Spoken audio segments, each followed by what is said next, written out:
Hey everybody, I hope everybody is having a wonderful Monday so far. So today we have the full moon, and I believe it's in Aquarius. And so I wanted to get on here and just pull some cards for us and just see what Mother Moon has to say to us today. So let's go ahead and get an energy for this full moon. What is the energy like for this full moon in Aquarius, Spirit?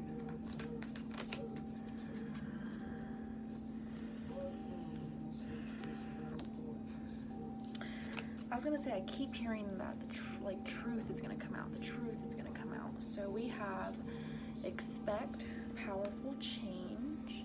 Okay. And then we have your dreams need a practical plan. Okay, so I'm almost picking up having trouble staying focused is what, having trouble staying focused, staying persistent.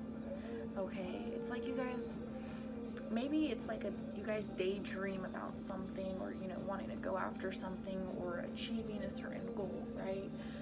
But if we don't actually put a plan on paper, I feel like once we are able to write things down and put it on paper, it actually makes us want to take action. So I feel like if you guys actually put it on paper, and really have a plan and then follow that plan, that's when you'll start to see that change. And this can be in regards to anything. This could even be in regards to just working on yourself, right?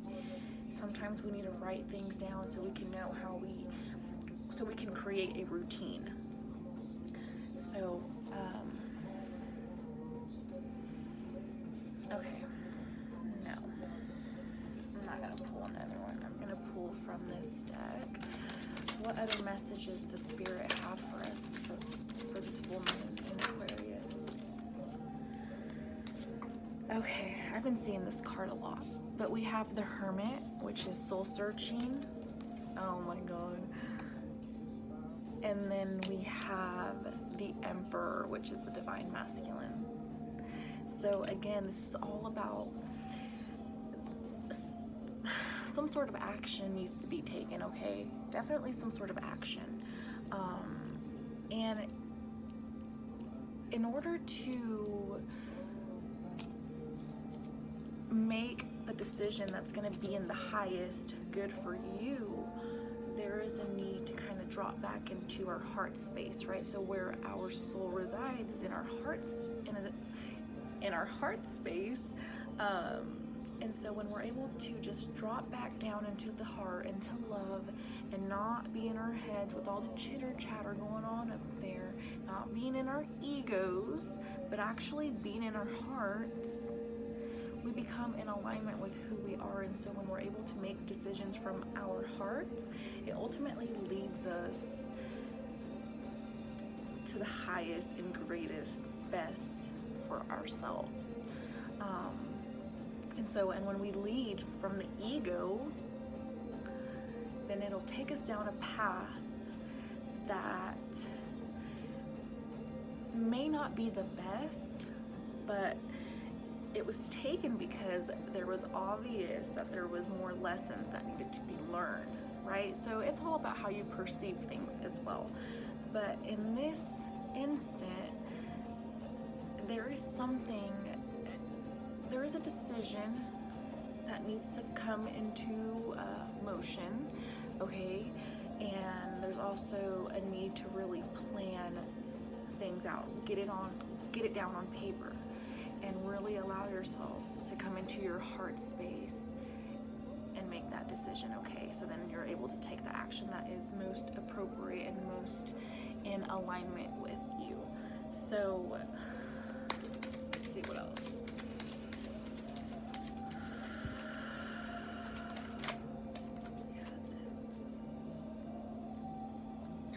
Oh, okay, this is funny, you guys, because this card does not belong in this deck, but I did a reading and I just stuck it in here. I was like, whatever, I'm just gonna put it in there. But it came out. So we have the Villain of Decay. So this is the Knight of Pentacles, which is impotent, okay? And then the Seven of Wands, which is defense mechanism. So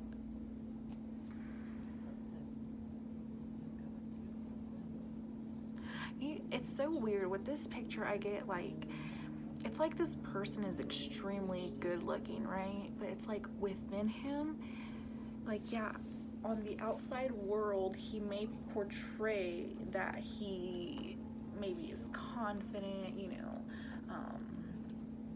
maybe they just seem like they have no problems, or, you know, maybe they seem like they deal with their problems, and, you know, and so they make themselves just look really, really confident on the outside. But I do feel like on the inside, this person is hurting. There's a lot of grief. This person like has a lot of love, a lot of care, but there's something stopping them, which is, we have the defense mechanism. You know, there's something stopping this person from showing love and care genuinely, because within themselves they just don't feel that great. Even if they look beautiful on the outside and they may seem like they're doing awesome, sometimes people are really hurting. And like, I understand that, because a lot of people are like, how are you always so happy? How are you always so happy? And I'm just like, if you really knew, you know, just trying to ride the waves and really look at my behavior and try and do what I can with that. But, and this could be you too, this could be somebody around you. It's just somebody really has their walls up, okay? And that's probably why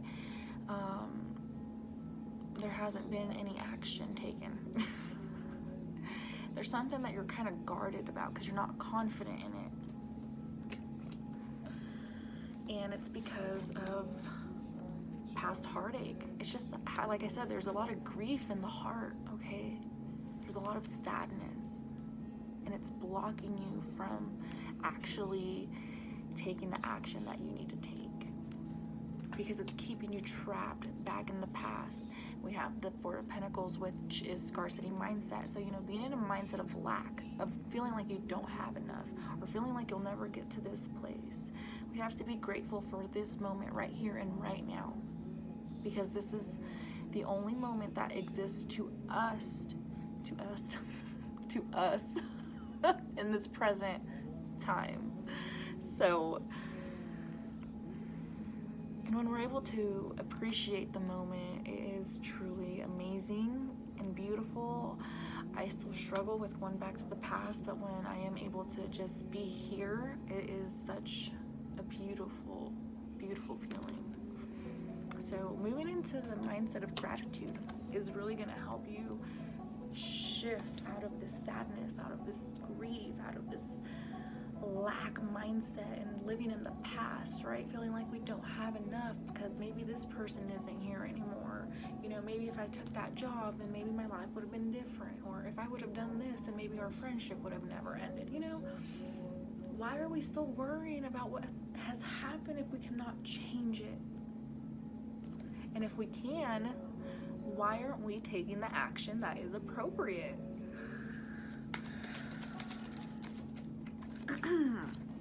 Yeah, why are we not celebrating where we are at in this moment right now? We have celebration and community, the Three of Cups.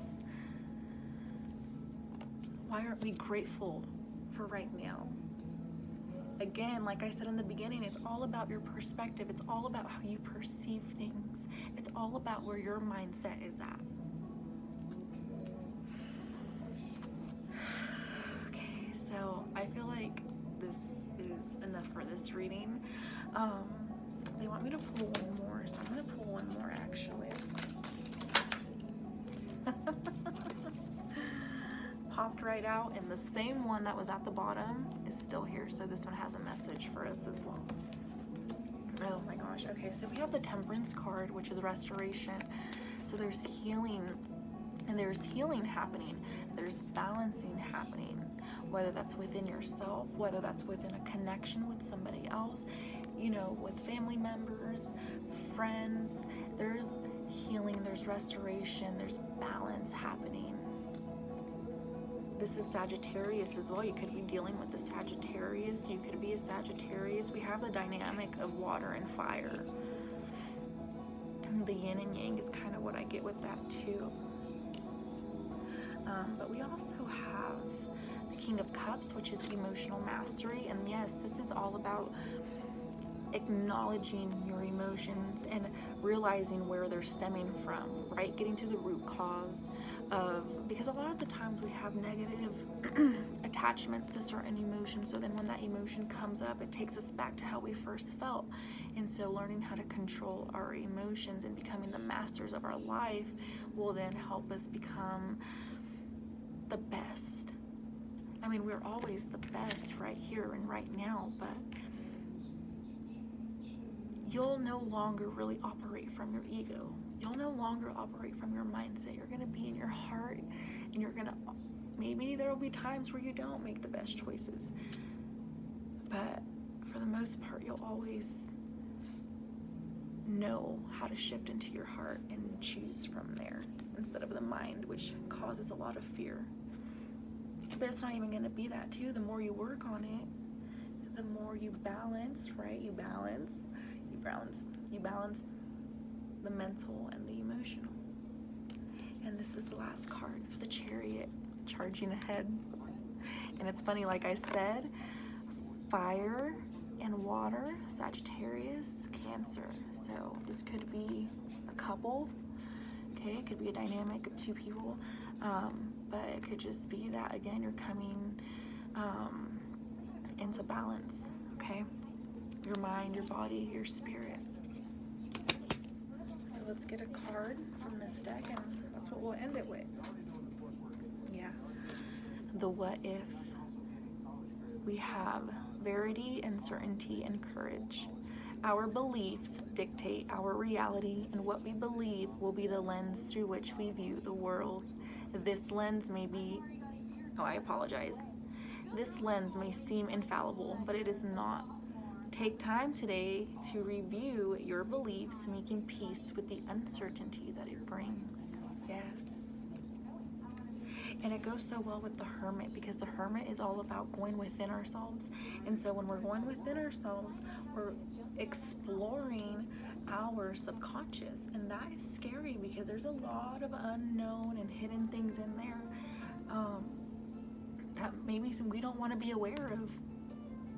But it is one of the most beautifulest journeys you will ever take. Because you're going to remember who you are.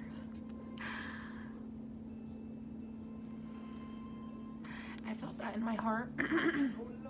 I know that I need to do this as well. I need to go deeper within myself. And I kind of been avoiding it because I've been scared. I just saw 333. But let's grow, man. Why are we keeping ourselves stuck? Why are we keeping ourselves with things that we know that are not for us? It's time to go. It's time to move on. This is a beautiful song too. I'm gonna leave this reading off here. I hope you guys have such a beautiful day. Go out and do something that makes you so happy. So many blessings, and namaste.